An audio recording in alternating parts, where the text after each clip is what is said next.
Assalamualaikum warahmatullahi wabarakatuh. Salam hangat, salam Spotline.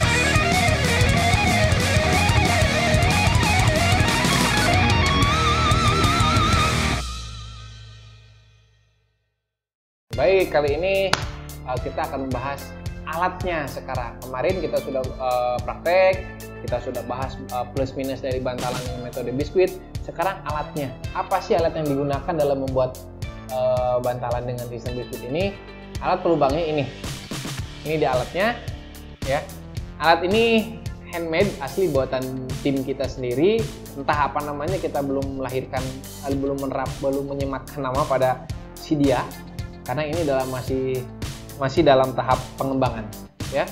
Ini alatnya terdiri dari button untuk menekan, supaya kita tidak menekan langsung ke as ini, berat ini, tapi kita menggunakan alas untuk menekan. Kita pasangkan di sini, lalu ditekan ke bawah dan putar, ya. Berikutnya adalah yang utamanya adalah ini, ya, tihangnya atau palangnya dengan menggunakan drat. Ini masih sistem drat, bukan hidrolik, bukan pelat tekan. Ini pakai drat menggunakan baut, ya. Dan berikutnya adalah yang tentunya ini adalah tangannya. Nah, untuk alat ini sebetulnya bisa kita atur diameternya. Ini diameter paling kecil adalah 12 cm, sehingga menghasilkan lingkaran sebesar 24 cm diameternya. Jari-jarinya 12. Dan ini bisa kita atur, ya, dengan melonggarkan sistem penguncinya. Penguncinya kita menggunakan baut di sini. Lalu kita tarik tangannya, dipanjangkan. Lalu kita kunci lagi, baru kita gunakan untuk memutarnya. Seperti ini. Dan ini adalah pisaunya. Pisaunya lumayan tajam, ya. Pisaunya terbuat dari baja HSS dan dikunci atau dipegang oleh dua baut, ya, sehingga tidak akan goyang pada saat kita memotong spons. Untuk ketebalan yang mampu dipotong oleh alat ini, kita baru mengembangkan sampai dengan 6 cm saja, karena kita belum menemukan bahan pisau yang kuat.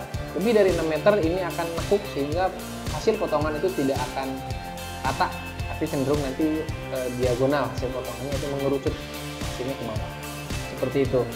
Lalu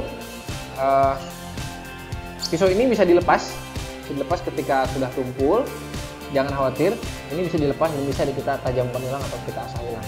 Berikutnya adalah ini, ada alasnya.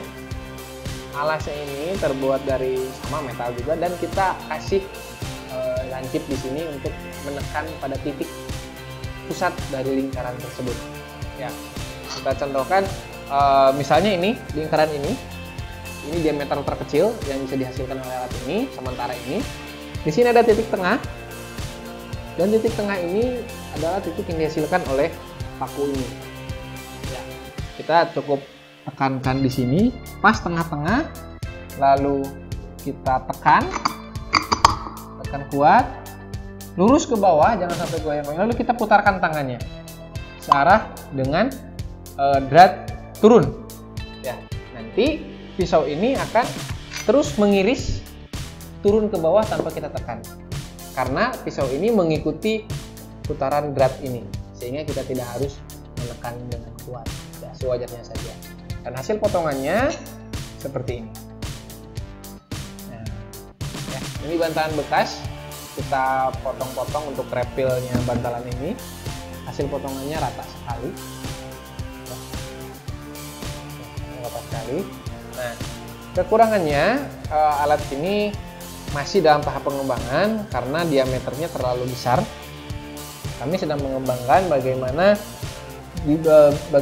untuk bisa digunakan membuat lingkaran yang diameternya lebih kecil, ya, untuk targetnya yang triple biasanya, ya. Untuk yang triple itu kecil, sangat kecil sekali. Kelebihannya dari alat ini adalah kita tidak harus menekan pisaunya ke bawah, tapi kita cukup menekan alatnya aja ke bawah. Di-push sampai bawah, di-push dengan sewajarnya saja, lalu kita putarkan.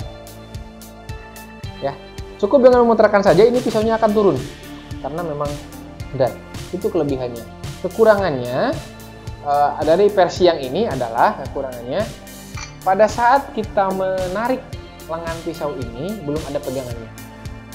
belum ada pegangannya, jadi kita harus berhati-hati langsung menarik ke dengan pisaunya ke sini, yang ditarik searah dengan berat turun ya, seperti itu. Lalu kekurangannya berikutnya adalah alat yang masih pengembangan ini diameternya masih terlalu besar. Kita akan membuat yang lebih kecil, namun kita juga akan sekaligus membuat diameter terkecilnya bisa sampai yang terkecil, diameter besarnya bisa sampai untuk 50 cm diameternya. Itu jari-jarinya 25 cm dengan regangan pisau maksimal. Lalu kita kekurangannya tadi ya, satu ini, kedua masih terlalu besar, yang ketiga adalah keseimbangan. Saat ini masih sangat kurang, sehingga pada saat menggunakannya kita harus sangat presisi dan hati-hati. Itu kekurangannya ya. Nah, alat ini masih kita kembangkan untuk tahap berikutnya, lalu kita akan praktekkan lagi untuk tahap berikutnya ya. Jika berminat dengan versi ini, silahkan kontak akun kami di channel ini, boleh di komen di bawah atau japri ke IG kami. Itulah review dari alat sederhana ini yang kami buat. Semoga bisa membantu dan semoga bisa menginspirasi rekan-rekan dan semoga bisa membantu klub-klub yang ada di Nusantara. Salam hangat, salam Spotline. Assalamualaikum warahmatullahi wabarakatuh.